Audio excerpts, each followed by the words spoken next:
The great answer. Question 25. Tell me about the time you worked on a team.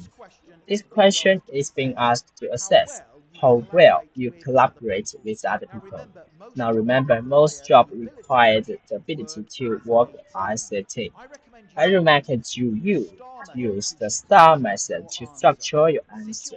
Situation, task, action, and the results.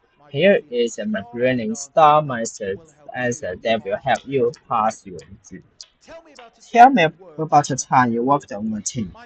My manager tasked the team with brainstorming ideas to promote a new company projects. Our goal was to collaborate effectively and develop innovative strategy to ensure a successful product launch. We held a structured team meeting where everyone contributed ideas while actively listening and taking notes. I suggested online marketing where others proposed reaching out to our customer database and offering a discount. We compiled five strong ideas and presented them to our manager, who implemented all of them.